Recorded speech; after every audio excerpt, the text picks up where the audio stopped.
Alors, l'enseignement de ce soir, ça va être sur le thème Sois et regarde toute chose comme le Seigneur.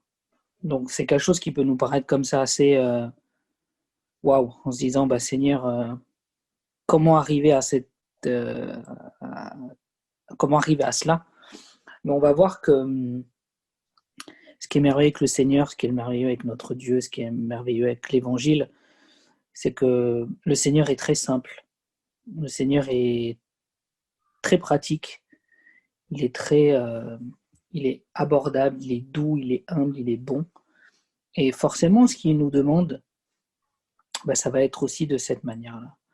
Quand ça paraît trop compliqué, quand ça paraît trop, quand on a l'impression qu'il y a plein d'éléments, plein de méthodes, plein de choses à mettre en pratique, c'est souvent plus de la théologie, c'est souvent plus de légalisme que quelque chose qui vient réellement du Seigneur. Donc on va vraiment essayer de voir ce soir, avec l'aide du Seigneur, comment arriver à, à cet état, c'est-à-dire d'être et de regarder toute chose comme le Seigneur. Alors le Seigneur m'a mis à cœur plusieurs choses. Donc premièrement, la chose essentielle pour arriver à cela, c'est de créer une intimité avec notre Seigneur. Donc on va voir premièrement comment arriver à créer une intimité avec le Seigneur. Donc on sait que le Seigneur Jésus, on sait que notre Père, on sait que le Saint-Esprit, ce sont des personnes. Ce sont des personnes avec... Dieu est une personne avec un cœur d'amour, avec un cœur saint, avec un cœur pur. Mais c'est un Dieu qui, au moment où Dieu a créé Adam et Ève, ce qui a motivé le cœur de Dieu, c'était de pouvoir déborder l'amour qu'il a au plus profond de lui, de pouvoir le déborder, de pouvoir le transmettre à ses créatures, de pouvoir les transmettre dans un partage, dans une communion, dans un cœur à cœur.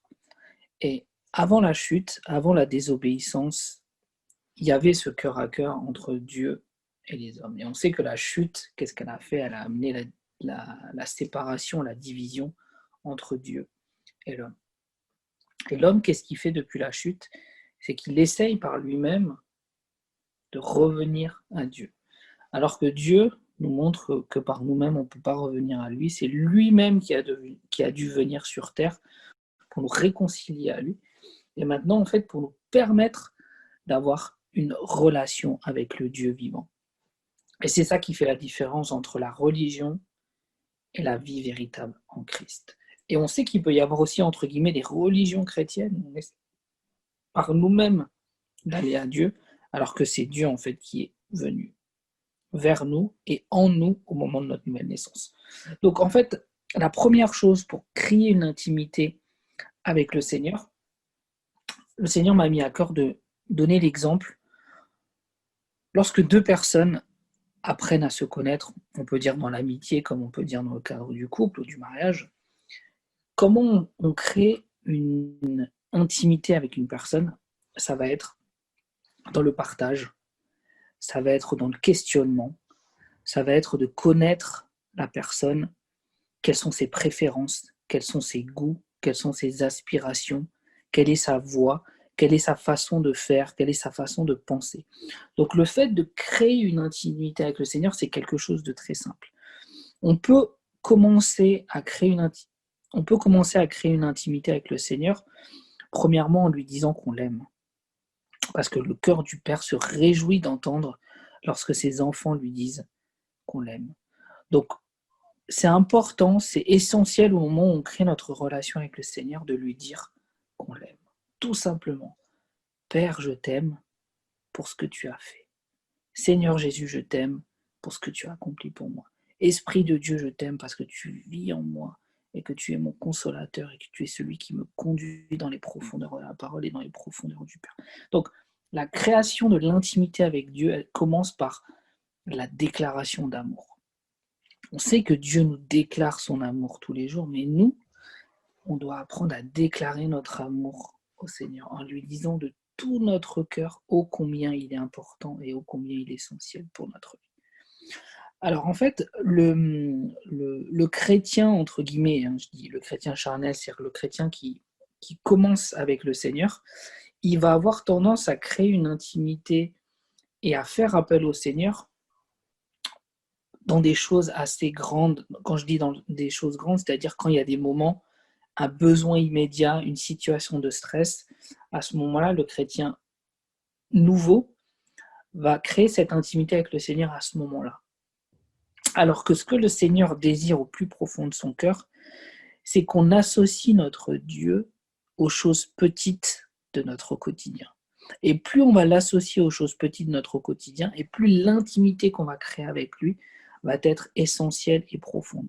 On peut prendre l'exemple de demander l'aide du Seigneur quand on est au travail, quand on ne sait pas comment organiser notre journée en disant, mais Seigneur, voilà, aujourd'hui j'ai ça, ça, ça et ça à faire, mais Seigneur, montre-moi, Seigneur, comment toi tu veux que j'organise ma journée. Montre-moi les appels que je dois passer et à quel moment. Permets, Seigneur, que je puisse être dans ton plan à chaque moment de la journée. Et Seigneur aussi, quand il y a une situation qui vient et que je n'ai pas la solution, je te prie, Seigneur, de me donner la solution à ce moment-là. De me dire comment je dois faire, Seigneur. De me dire comment je dois procéder. Dans quel logiciel je dois aller, où je dois appuyer, Seigneur, sur l'ordinateur pour avoir la réponse. Donc en fait, le Seigneur, ce qu'il souhaite, c'est que notre intimité avec lui, qu'on l'associe à toutes les choses petites de notre quotidien, afin qu'on puisse le connaître, qu'on puisse entendre sa voix et qu'on puisse être guidé de la bonne manière. Le Seigneur, il attend aussi à ce qu'on lui remette nos journées, pas de façon légaliste en disant oui, Seigneur, je te remets ma journée. C'est pas ça. Mais c'est plutôt, Seigneur, voilà, aujourd'hui, il y a une nouvelle journée et je prie, Seigneur, que tu me guides. Que tu me dises, Seigneur, à quel moment je dois aller faire mes courses éventuellement, à quel moment je dois sortir, à quel moment je dois faire ci ou faire ça, à quel moment je dois passer un appel, afin de pouvoir louper aucune occasion que le Seigneur veut nous donner d'être une lumière, d'être utilisé pour son nom, de rencontrer les personnes qu'il a prévu qu'on rencontre. Donc, créer une intimité, c'est vouloir passer du temps avec la personne. Et le Seigneur sait très bien qu'on est occupé à faire plein de choses dans notre journée, mais c'est de l'associer à toutes les choses petites de notre journée et ainsi à l'entendre nous parler, nous enseigner, nous guider et nous construire. Donc, la chose essentielle, c'est la création de cette intimité avec le Seigneur, non pas simplement pour des choses grandes dans le sens quand il y a un gros besoin, mais pour les choses petites, avec des déclarations régulières de notre cœur d'amour pour le Père, pour le Fils et pour l'Esprit. Ça réjouit le cœur de Dieu. Je pense que on ne dit pas assez à notre Dieu qu'on l'aime.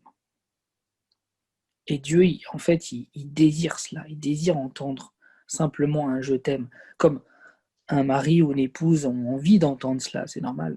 Notre Père, c'est pareil. Il a envie d'entendre le je t'aime qui vient vraiment du plus profond de notre cœur et vraiment qu'on l'associe. Parce que c'est un Dieu qui est tellement accessible qu'il veut faire partie de notre vie à chaque instant. Et on sait que quand on lui demande à notre Seigneur la solution, c'est toujours la bonne solution. Moi, je sais que, un petit exemple par rapport à cette semaine, et je ne dis pas que j'associe encore assez le Seigneur à toutes mes choses du quotidien, et je le désire davantage, mais pour donner un exemple, cette semaine au bureau, j'ai eu un moment, une situation où une de nos salariées ne pouvait pas entrer au domicile d'une de nos bénéficiaires. Et à un moment donné, au bout de 10-15 minutes, quand la personne n'ouvre pas, on peut être amené à appeler les urgences et autres. Et voilà, au bureau, tout le monde était un petit peu paniqué parce qu'en plus, on n'avait pas les contacts des proches aidants. Et en fait, à un moment donné, le Seigneur, il m'a vraiment mis une pensée. Et je savais que j'avais à un moment donné échangé avec le fils de cette dame, et ce fils habite en Italie. Et en fait, le Seigneur m'a vraiment mis à cœur, appelle ce fils Et donc voilà, j'ai appelé et voilà, j'ai pu avoir la personne qui m'a expliqué pourquoi finalement sa maman n'était pas là et ça a permis de rassurer tout le monde. Mais c'est pour dire en fait que le Seigneur, il est là en fait, à vraiment vouloir nous répondre, à nous donner des solutions, qui fait que quel que soit le problème qui arrive ou quel que soit voilà, quelle que soit la chose qui arrive, humainement parlant, on peut avoir l'impression qu'il n'y ait pas de solution et les autres autour de nous, ils vont paniquer, c'est normal parce qu'ils n'ont pas le Seigneur. Mais nous, en fait, on est animé d'un esprit différent. Et le fait d'avoir cette communion avec le Seigneur, bah, ça va nous permettre d'avoir toujours la solution, alors que les autres vont dire c'est impossible. Bah, nous, on a la possibilité de dire non, avec mon Dieu, c'est possible. Et en étant dans cette façon d'être et dans cette façon d'agir, c'est la gloire de Dieu qui va se manifester. Et toutes les personnes autour de nous vont voir, ah mais c'est dingue, on a l'impression que cette personne, tout le réussit. Mais oui, c'est sûr, parce qu'on a avec nous le Dieu vivant. Et le fait d'avoir le Dieu vivant avec nous, bah oui, c'est la réussite en chaque chose. Parce que le Seigneur, il a dit qu'on sera la tête et non la queue. C'est-à-dire qu'on sera toujours en haut. Et la tête, c'est la partie de notre corps qui réfléchit. Donc, c'est-à-dire qu'on sera toujours celui qui aura la réflexion et la sagesse nécessaires par l'aide du Seigneur pour avoir la solution à tous les problèmes qui peuvent se présenter dans notre quotidien. Donc, premier point, c'est celui-là, c'est vraiment de créer une intimité profonde avec le Seigneur. C'est de vraiment connaître. Et connaître quelqu'un dans la parole, c'est faire un avec. Donc la parole de Dieu nous dit que nous sommes un seul esprit en Christ. Donc il faut que ce soit une réalité, qu'on soit vraiment unis à notre Seigneur et qu'on puisse faire cette unité avec lui afin de connaître notre Seigneur, de connaître sa voix. Et le fait de connaître sa voix, qu'est-ce que ça va nous apporter aussi? Ça va nous permettre de comprendre la parole de la bonne manière et de ne plus être séduit par des fausses doctrines. Ça nous permet de marcher dans la vérité de la parole, de marcher dans la saine doctrine. Et plus on va marcher dans la saine doctrine, et plus il va y avoir une œuvre de sanctification, parce que la vérité a l'affranchi. Le Seigneur dit, sanctifie-les par ta parole est la vérité. Donc, premier point, c'est l'intimité profonde avec le Seigneur qui se crée très facilement, qui se crée par des je t'aime. Apprenons à dire je t'aime au Seigneur et on va voir qu'on va apprendre de plus en plus à entendre et à connaître sa douce voix bienfaisante.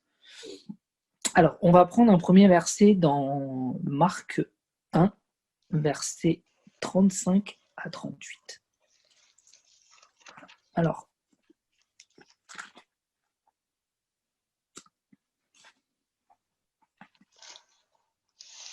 donc après la création de l'intimité avec le Seigneur, ce qu'on va voir là, c'est que le Seigneur attend de nous à ce qu'on soit dépendant uniquement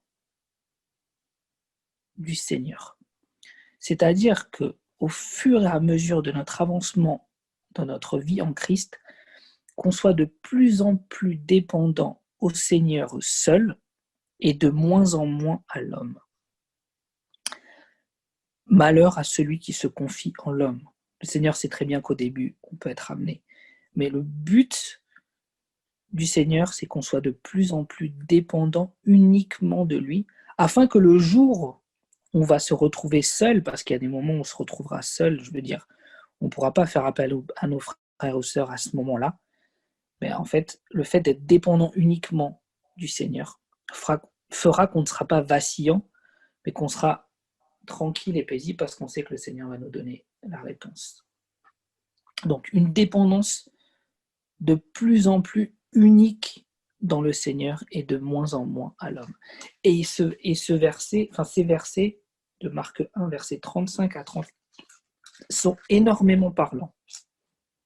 Alors, on va prendre la parole qui dit « Vers le matin, pendant qu'il faisait encore très sombre, il se leva et sortit pour aller dans un lieu désert où il pria. » Donc on voit que la prière, donc c'est ce qui nous connecte, c'est le fait de créer cette intimité avec le Seigneur. La prière, c'est le dialogue, le partage, le désir de passer du temps avec la personne qu'on aime. Où il pria. Simon et ceux qui étaient avec lui se mirent à sa recherche.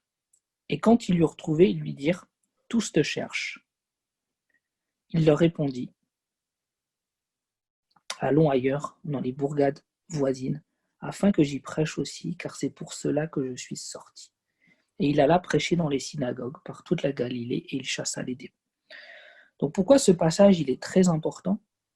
Le fait de créer une intimité avec le Seigneur et d'être pleinement dépendant de lui va nous permettre de faire la différence entre les sollicitations humaines et les sollicitations qui viennent du Seigneur. Et pourtant, Simon est venu chercher Jésus. On sait que Simon, c'est Pierre, c'était l'apôtre du Seigneur. Et il lui dit quoi? Tous te cherchent. Donc il y a un besoin qui est là. Mais le Seigneur, par sa dépendance avec son Père et par l'intimité qu'il a, il comprenait en fait que le besoin, il n'était plus dans l'endroit où il était, mais c'était d'aller ailleurs. C'était d'aller en Galilée et pour faire du bien. Donc on voit qu'on peut avoir plein de sollicitations qui peuvent aussi être des sollicitations qui paraissent comme ça, très spirituelles, très chrétiennes, avec des besoins peut-être de frères et de sœurs. Mais si on n'a pas cette autodépendance avec le Seigneur, on va tendance à aller dans les sollicitations que les hommes finalement vont nous demander. Et à ce moment-là, on ne va pas aller où le Seigneur veut qu'on soit. Donc on doit apprendre du Seigneur à être où le Seigneur nous veut. Même s'il y a un besoin, une sollicitation qui paraît comme ça très spirituelle, mais qui n'est pas forcément conduit par le Seigneur. Donc l'autodépendance avec le Seigneur et cette intimité qu'on va créer va nous permettre d'aller et d'être là où le Seigneur nous veut. Mais pour cela, on a besoin de la prière dans le sens, cette intimité, ce dialogue, ce cœur à cœur avec Dieu. Quand le Seigneur nous dit « Tu aimeras le Seigneur, ton Dieu, de tout ton cœur, de toute ton âme et de toute ta pensée », c'est-à-dire de tout ce qu'on est dans notre âme, cette réalité-là, elle est possible uniquement si on connaît notre Dieu. C'est à ce moment-là qu'on va pouvoir l'aimer, parce que en ayant cette intimité avec notre Seigneur, il va tellement nous montrer son amour, il va tellement nous guider parfaitement dans tous nos besoins du quotidien, que notre amour pour lui, notre autodépendance envers lui sera tellement forte qu'on va pouvoir l'aimer de cette manière-là. Et c'est pour ça que, si on prend l'exemple de David, c'était l'homme selon le cœur de Dieu. Et pourtant, il a fait des erreurs. Mais il avait cette intimité avec le Seigneur. Il avait cette compréhension de remettre les choses à Dieu. On voit plusieurs fois que David était celui qui entendait la voix de Dieu, qui savait que Dieu le dirigeait pour aller à un endroit, pour aller à un autre. Et pourtant, il en a fait des erreurs. Et pourtant. Mais il avait ce cœur que Dieu désire. Et en fait, c'est ce cœur-là que le Seigneur désire. Ce n'est pas nos performances, mais c'est ce cœur pour lui. C'est cet amour pour lui, c'est cette reconnaissance pour lui. Et plus on sera dans ces choses-là, et plus on va pouvoir aimer notre Dieu de tout notre cœur, de toute notre âme et de toute notre force. J'ai pris l'exemple de David, mais il y a aussi l'exemple d'Abraham, qui pareil avait cette relation avec le Seigneur où il était dans l'obéissance. Et comme dit, c'est pas pour ça qu'il n'a pas fait d'erreur. Mais c'est des exemples en fait concrets de personnes, d'hommes qui ont vraiment voulu servir le Seigneur, mais parce qu'ils ont compris que pour servir le Seigneur de la bonne manière, c'était d'apprendre à le connaître. David, Abraham, Moïse, Samuel, et notre frère Paul, bien évidemment, qui était autodépendant de Dieu. Donc nous, c'est essentiel qu'on soit dépendant du Seigneur. Qu'on soit dépendant du Seigneur aussi pour être toujours consolé par le Seigneur lorsqu'il y a une difficulté, lorsqu'il y a un événement difficile. Notre relation avec le Seigneur va nous permettre d'être consolé par lui, mais encore plus que la consolation, c'est d'être toujours paisible. Cette autodépendance avec le Seigneur va nous permettre aussi de faire confiance au Seigneur par rapport à tous les besoins de ce monde, par rapport à tous les besoins financiers, de savoir que Dieu va pourvoir à nos besoins. Et aussi, ça va nous permettre d'aller chercher toujours les réponses auprès de lui et de solliciter de moins en moins les frères et sœurs autour de nous au niveau de la prière. Bien sûr, on a besoin. Il y a des situations où on a besoin de demander la prière de nos frères et sœurs, et moi ça m'arrive aussi dans des situations où je sens que je dois le demander. Mais il faut faire attention parce que des fois il y a des frères et sœurs qui sont trop prenants par leurs besoins de prière, et je pense sincèrement que c'est dû à un manque de relation avec le Seigneur. Parce que plus on est dépendant avec le Seigneur, et moins on va solliciter nos frères et sœurs. Ça ne veut pas dire qu'on ne le fera pas parce qu'on a besoin, on est dans un corps, mais il y a des fois où on peut solliciter nos frères et sœurs alors qu'il n'y a pas besoin.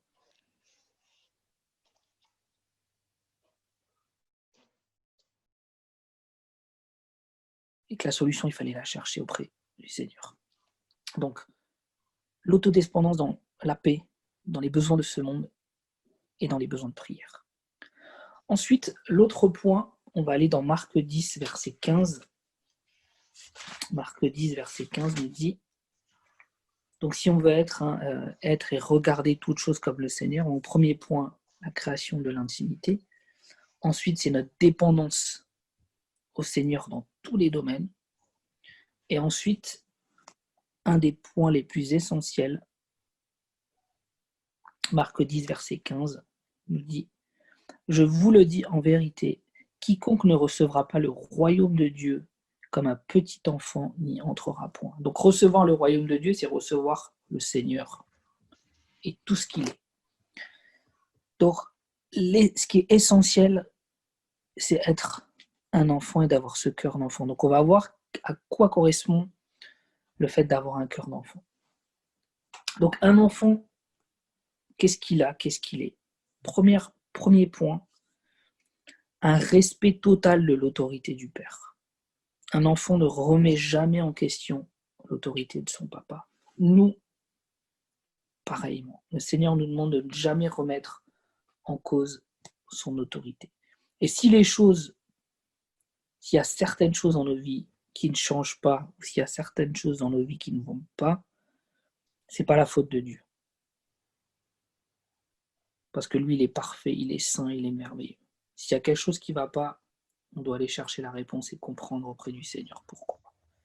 Premier point, le respect de l'autorité du Père, le respect de qui il est, sa sainteté, son amour, sa pureté, sa grandeur, sa bienveillance.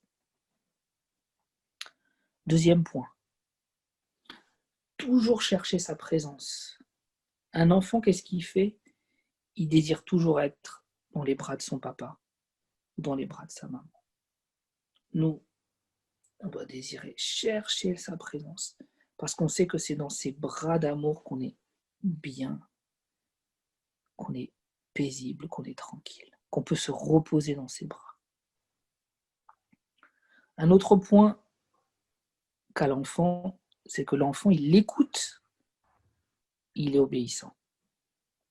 Le Seigneur nous demande d'écouter et d'obéir. Mettre en pratique la parole. Parce qu'elle a été comprise dans notre cœur.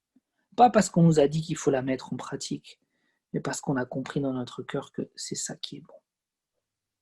Comme un enfant qui comprend que quand son papa ou sa maman lui dit quelque chose, c'est pour son bien. Mais nous, en fait, en écoutant notre Dieu, on va obéir parce qu'on sait que c'est ça qui est bon. Une autre qualité de l'enfant, l'enfant ne remet jamais en question ce que dit son père et n'a jamais de doute sur les promesses ou sur les paroles de son papa. Donc nous, ce que le Seigneur attend, c'est que on ne remette jamais en question sa parole et qu'on n'ait jamais de doute sur ses promesses, sur ce qu'il nous dit, de ce que nous sommes, de ce que nous avons en Jésus-Christ. Si Dieu nous le dit, c'est que c'est ça qui est véritable. Un enfant ne va jamais remettre en question ce que va dire son papa. Si son papa lui dit « ça ira, tout va bien, je suis là pour toi », ben, l'enfant le sait, il le croit et il est tranquille. Ben, nous, c'est pareil. Le Seigneur nous dit clairement qu'il ne nous abandonnera pas, il ne nous délaissera pas, qu'il est avec nous chaque jour jusqu'à la fin du monde, qu'il s'est offert pour nous, qu'il est là, qu'il est bienveillant, qui veille, qui soupe avec nous, enfin voilà, toutes ces choses merveilleuses.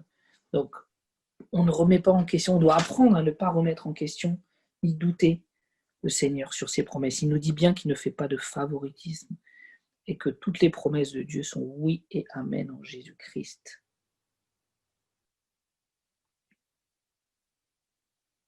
L'enfant, c'est aussi celui qui accepte les fessées, entre guillemets, de son papa quand il désobéit.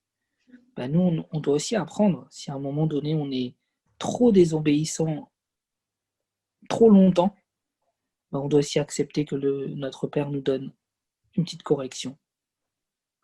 C'est pas sa première façon d'agir, mais il peut le faire, si à un moment donné on est rebelle. L'enfant, aussi ce qu'il a, c'est qu'un enfant, il est rempli d'amour, il est rempli d'humilité, de reconnaissance.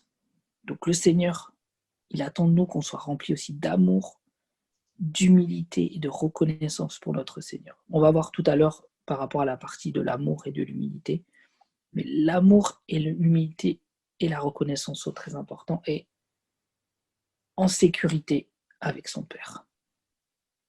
Nous n'avons rien à craindre car le Seigneur a trouvé bon de nous donner le monde. Et celui qui est en nous est plus grand que celui qui est dans le monde. Alors ensuite, après le fait d'être un enfant, on va voir ce que le Seigneur nous dit par rapport à l'amour.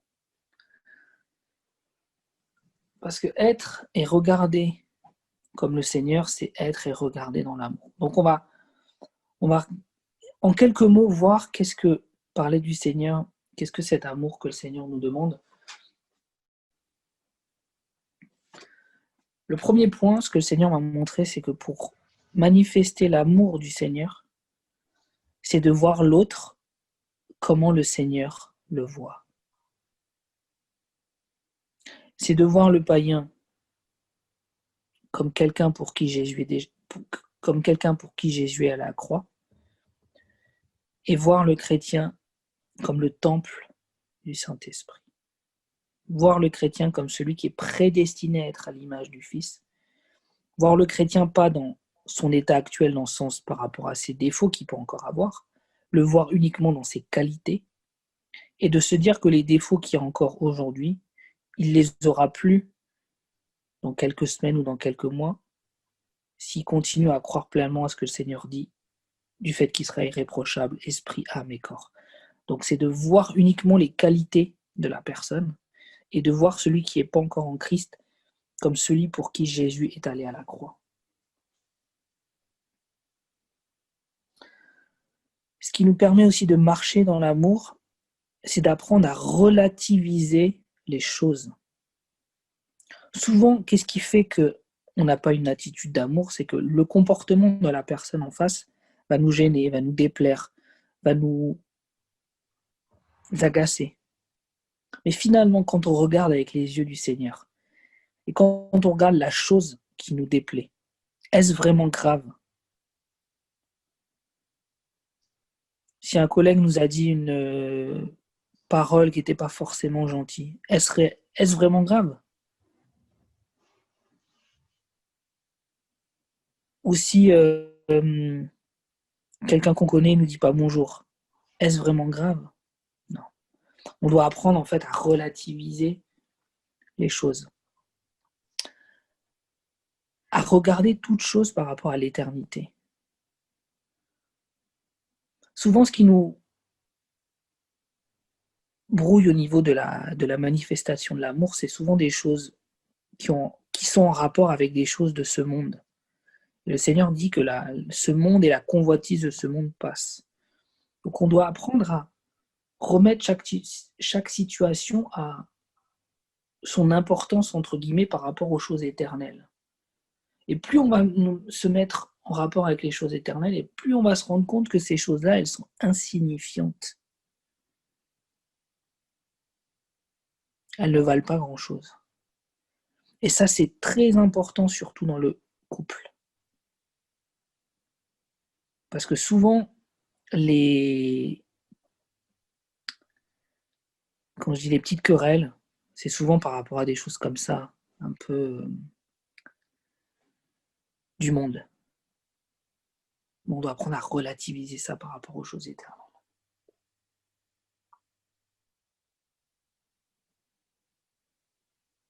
On doit apprendre que l'amour, c'est pas un sentiment, mais c'est une identité, c'est une caractéristique. On aurait tendance à penser que l'amour, c'est de pleurer pour tout, d'être en compassion pour tout.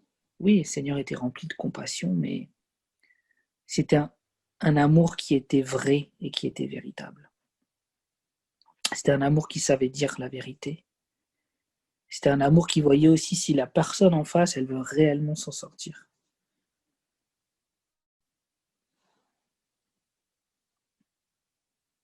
Et le but ultime, le but parfait de l'amour, comment il se démontre, c'est que dans le moment où on est dans une difficulté profonde, ou quand on est attaqué réellement, jusqu'à être mis à mort comme notre Seigneur Jésus, c'est de dire « Père, pardonne-leur parce qu'ils ne savent pas ce qu'ils font ». Ça, c'est l'amour parfait. Ou comme notre frère Étienne, qui au moment où il était lapidé, il a su dire « Père » ou « Seigneur Jésus, ne leur impute pas ce péché, ne leur en veux pas ». Ça, c'est l'amour parfait, c'est celui qui déborde du cœur au moment où il y a une situation grave, entre guillemets, où ça peut envoyer à la mort, mais à ce moment-là, c'est le cœur qui parle, et uniquement un cœur d'amour qui dit « Père » ou « Seigneur, pardonne-leur parce qu'ils ne savent pas ce qu'ils font ». Et comment on peut arriver à cela? C'est en ayant simplement cette relation, cette autodépendance avec le Seigneur. Parce que le Seigneur, quand on pêche, il intercède aussi de cette manière auprès du Père en disant « Père, pardonne à mon enfant, à mon frère, à ma sœur, parce qu'il ne sait pas ce qu'il fait. » C'est comme ça qu'il intercède pour nous, notre Seigneur auprès du Père en tant qu'avocat. Donc l'amour parfait, c'est celui-là, c'est dans la situation de stress la plus profonde.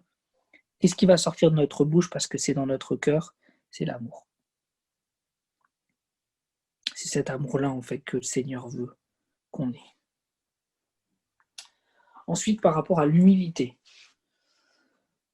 on va voir aussi comment se garder dans l'humilité. Et pareil, c'est aussi l'autodépendance avec le Seigneur. Parce que plus on est dépendant du Seigneur, plus on se rend compte que tout n'est que grâce, plus on se rend compte que tout ce que le Seigneur fait, c'est uniquement lui qui le fait et nous, on est des canaux, on est des vases de terre.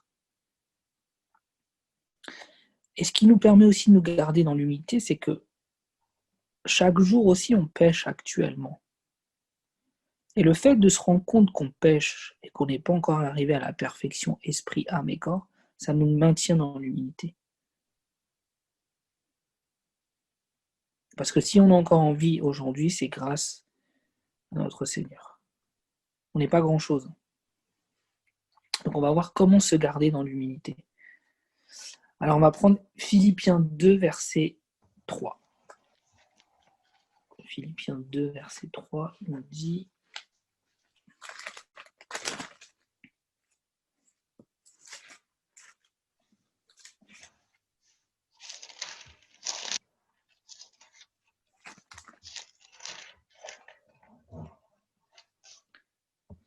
Ne faites rien par esprit de parti ou par vaine gloire, mais que l'humilité vous fasse regarder les autres comme étant au-dessus de vous-même. Donc, le premier point par rapport à l'humilité, c'est ne rien faire pour une gloriole personnelle. Ne pas chercher en fait à faire des choses pour qu'on soit gratifié des autres, même des choses, des œuvres chrétiennes, mais uniquement pour la gloire de Dieu. Et l'humilité nous permet de voir les autres comme étant au-dessus de nous-mêmes, c'est-à-dire que en étant tout aussi important, en étant tout aussi important aux yeux du Seigneur, et de voir l'autre comment le Seigneur le voit. Si on arrive à voir toujours notre frère et sœur comme le temple du Saint-Esprit vivant, le temple du Saint-Esprit vivant, oui, et bien là, la communion fraternelle peut se porter beaucoup mieux et l'Église de manière générale. Donc, tout faire pour la gloire de Dieu. Ensuite, Romains 12, verset 16.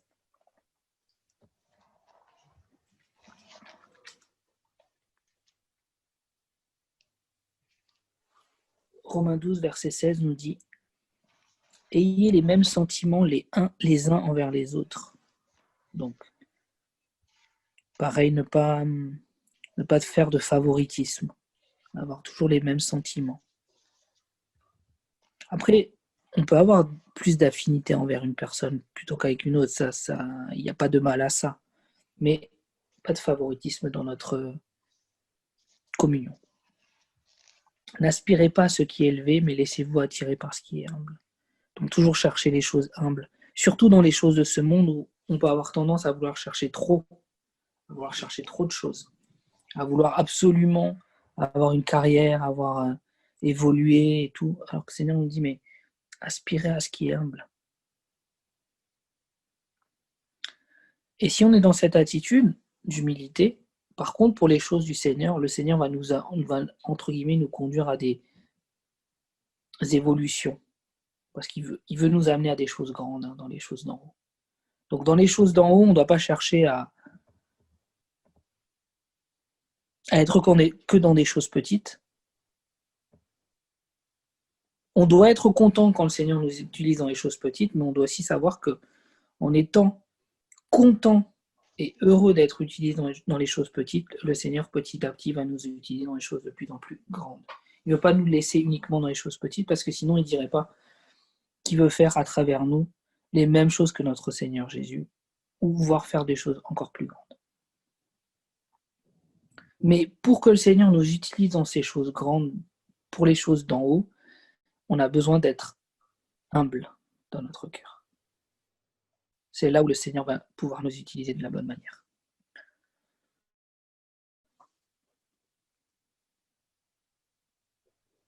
Le verset 3, toujours dans Romains 12, nous dit « Par la grâce qui m'a été donnée », donc tout n'est que grâce, je dis à chacun de vous de n'avoir pas de lui-même une trop haute opinion, mais de revêtir des sentiments modestes selon la mesure de foi que Dieu a départie à chacun. Donc ce qui nous permet aussi de nous garder dans l'humilité, c'est aussi de rester et d'apprendre du Seigneur à rester dans l'appel qu'il nous a donné. De ne pas aller dans tous les sens en disant « mais je veux tout faire, Seigneur, pour toi ». Alors que le Seigneur nous appelle dans un domaine particulier, dans un ou dans des domaines particuliers, mais on doit apprendre à rester dans où le Seigneur nous veut. Ça, c'est aussi une preuve d'humilité.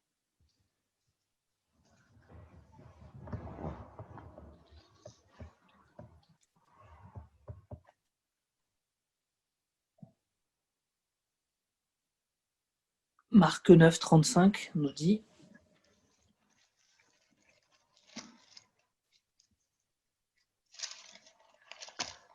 Alors il s'assit, appela les 12 et leur dit « Si quelqu'un veut être le premier, il sera le dernier de tous et le serviteur de tous. » Donc, l'humilité, c'est d'apprendre à servir les autres. Il n'y a rien de plus beau pour un chrétien que de servir les autres. Parce que quand on sert les autres, c'est comme si on sert le Seigneur. Et ensuite, le Seigneur, qu'est-ce qu'il fait? Il nous fait l'immense grâce de s'occuper de nous quand on s'occupe des autres. Donc, être le serviteur. Les plus grands serviteurs de Dieu, c'est ceux qui ont été au service des autres.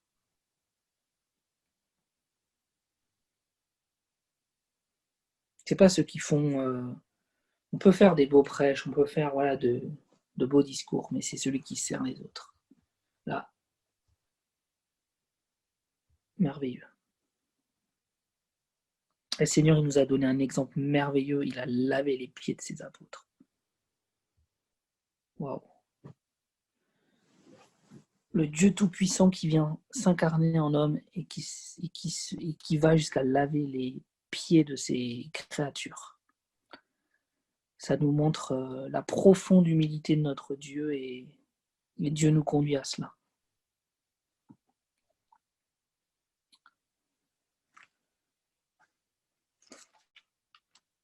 Proverbe 29, verset 23.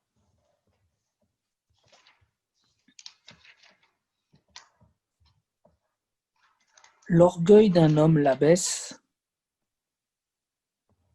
C'est pour ça qu'il y a beaucoup de ministères qui finissent mal parce qu'il y a l'orgueil qui est rentré.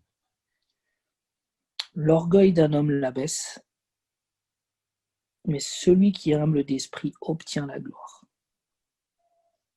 Et la plus grande des gloires, c'est quoi? C'est que le Seigneur Jésus nous dise « Je te connais » et non pas « Je ne te connais plus » ou « Je ne t'ai jamais connu », c'est qu'il nous dit « Je te connais », c'est-à-dire que je te connais comme mon enfant et comme étant ouvrier dans la moisson. Et c'est le jour où on sera face à face, il nous dira « Bon et fidèle serviteur ou servante, viens dans la joie de ton maître. » C'est ça.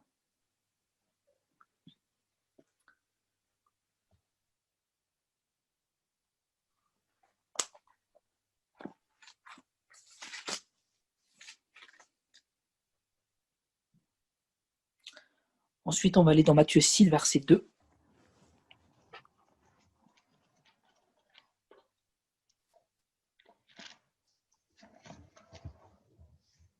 Il est dit, donc, lorsque tu fais l'aumône, mais c'est pas que l'aumône, hein, c'est lorsque tu fais quand tu fais ça pour les choses du Seigneur. Bien sûr, il y a des moments où on témoigne. On témoigne de ce que le Seigneur a fait à travers nous parce que c'est glorieux, c'est majestueux. Et il faut faire attention. Quand on témoigne, est-ce qu'on témoigne parce qu'on partage la gloire de Dieu? Et là, c'est merveilleux, il faut le faire.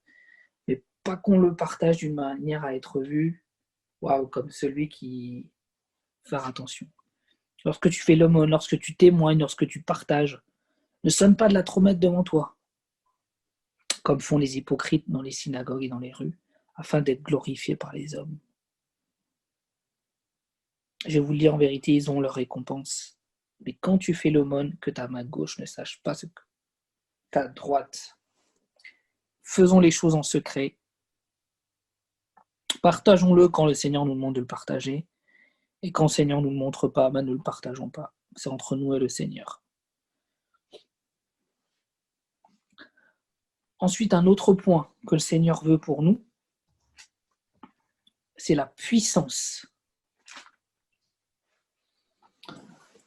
Le Seigneur, il veut qu'on soit puissant. Bien sûr qu'on a peut-être vu des déviances dans les églises, mais ce n'est pas parce qu'on a vu des déviances qu'il faut avoir peur de la puissance. Le Seigneur veut qu'on aille chercher cette puissance parce que c'est un Dieu puissant. Et comme c'est un Dieu puissant, il veut que des choses puissantes se manifestent à travers nous. 2 Corinthiens 4, verset 7 nous dit « Nous portons ce trésor dans des vases de terre. » Donc les trésors, c'est plein de choses. C'est la connaissance de Christ, c'est être rempli de l'Esprit, c'est d'avoir tous les dons, c'est de faire les miracles au nom du Seigneur, c'est d'être le temple du Saint-Esprit, c'est toutes ces choses-là. Nous portons ce trésor dans des vases de terre afin que cette grande puissance soit attribuée à Dieu et non pas à nous. Donc on voit que c'est la grande puissance qu'on doit réellement désirer. Et la grande puissance, c'est c'est les prodiges, les miracles, les résurrections de morts, les faits de chasser des démons, le fait de libérer des personnes lorsqu'il y a des manifestations. C'est d'amener vraiment la gloire de Dieu, d'amener les âmes à Christ, de faire d'un chrétien charnel, en faire un chrétien spirituel. Voilà, c'est toutes ces choses-là. C'est briser les forteresses de l'ennemi. C'est de grandir dans la connaissance de Dieu. C'est toutes ces choses-là. Donc, Dieu attend à ce qu'on cherche la puissance, qu'on soit puissant dans le Seigneur. C'est pas une option de chercher la puissance, ça doit être une réalité dans nos vies.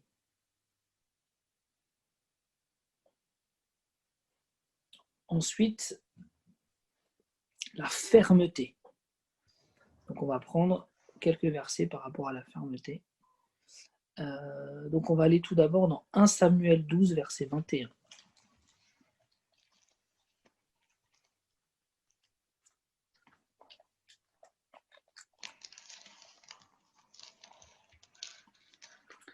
Samuel 12, verset 21 nous dit: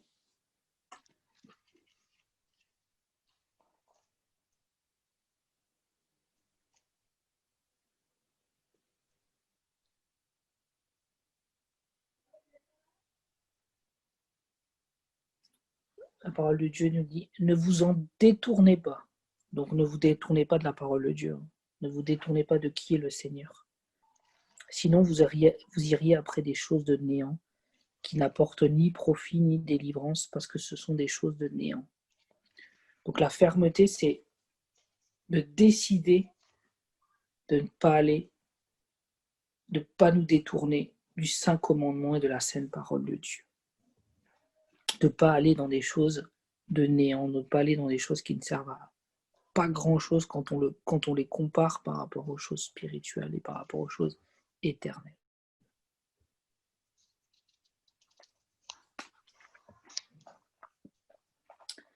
Galates 5, verset 1 nous dit ensuite: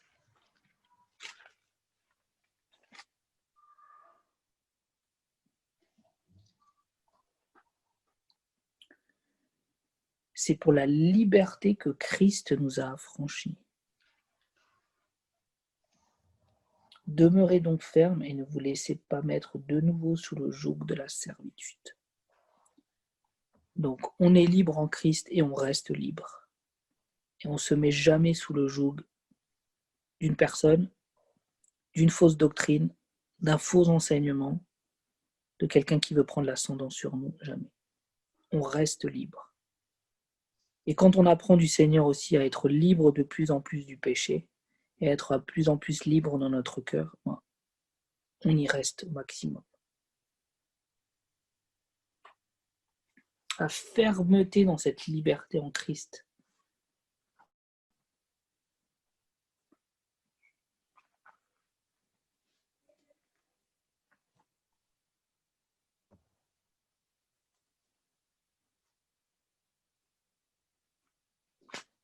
Ensuite, Éphésiens 4, verset 14.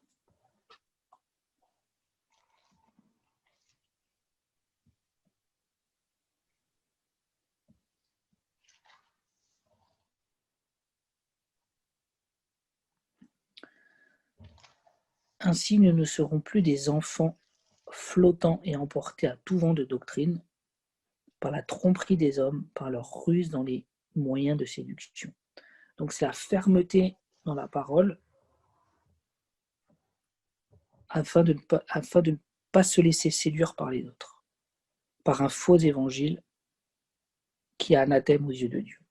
Mais par contre, ça veut aussi dire de pouvoir se remettre en question si on voit qu'une doctrine à laquelle on a cru est fausse, de pouvoir aussi l'accepter et la débarrasser de nos vies. Mais les convictions profondes qu'on a reçues, mais du Seigneur et seulement du Seigneur, celles-là, ne nous laissons pas emporter loin de ces choses-là, surtout dans la période actuelle d'apostasie.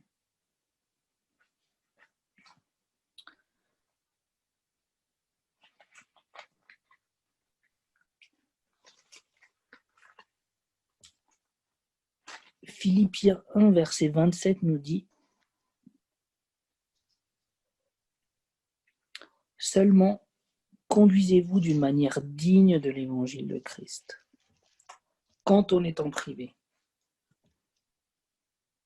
c'est-à-dire d'être un bon témoignage, de ne pas être une occasion de chute, de représenter le Seigneur fidèlement, d'avoir de moins en moins de réactions charnelles afin de représenter le Seigneur de la bonne manière. Parce que quand les gens savent que nous sommes chrétiens, ils vont nous observer, ils vont regarder notre façon d'agir, notre façon d'être. Et on doit être fidèle dans toutes les choses, même les choses qui paraissent les plus minimes. On voit qu'à un moment, il est dit dans la parole qu'il n'avait rien à reprocher à Daniel. Il n'avait rien à lui reprocher. Et pareil, en fait, il faut que les gens qui nous observent, ils n'aient rien à nous reprocher. Vraiment nous conduire d'une manière digne du Seigneur.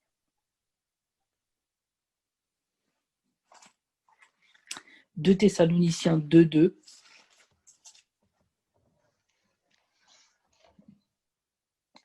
Qui nous dit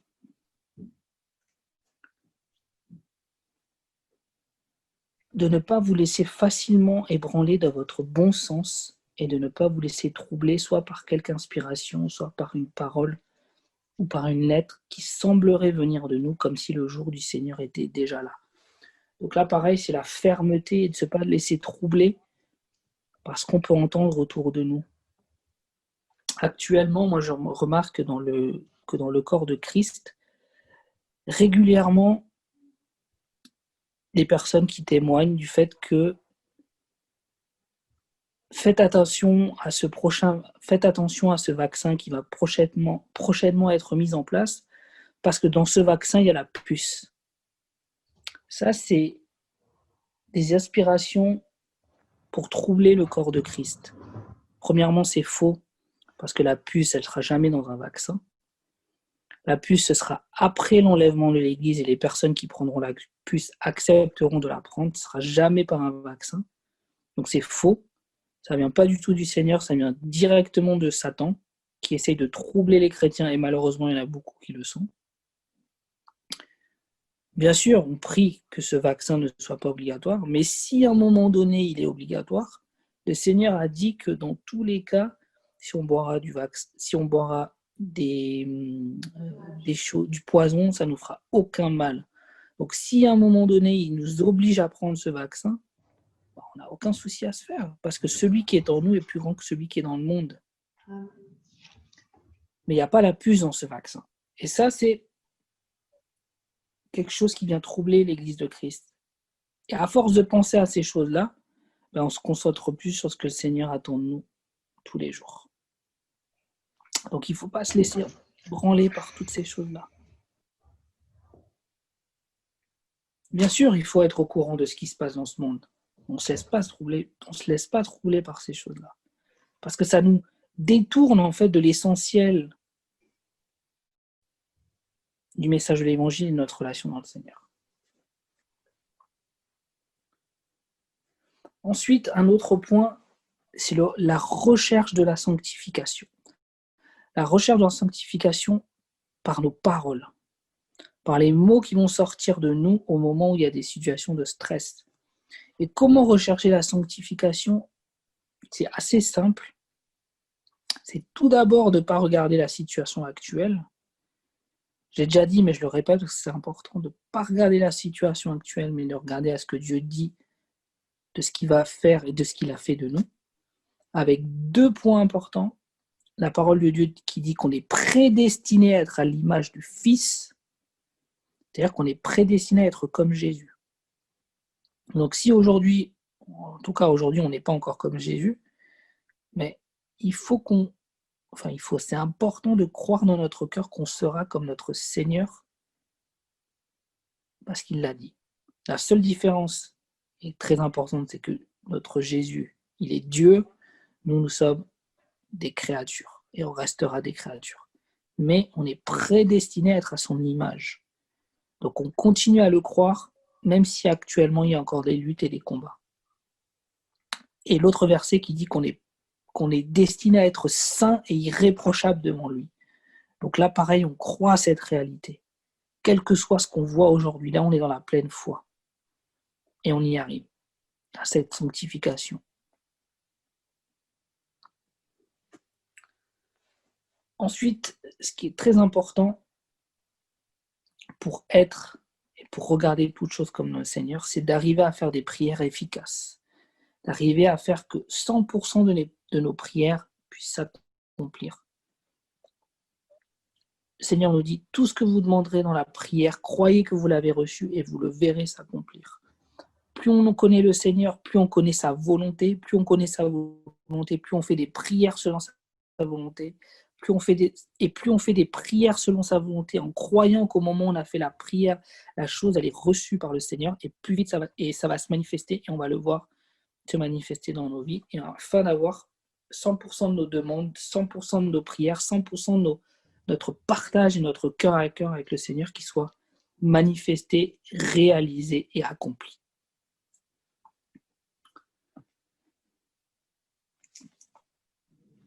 Et je vais finir par un dernier verset.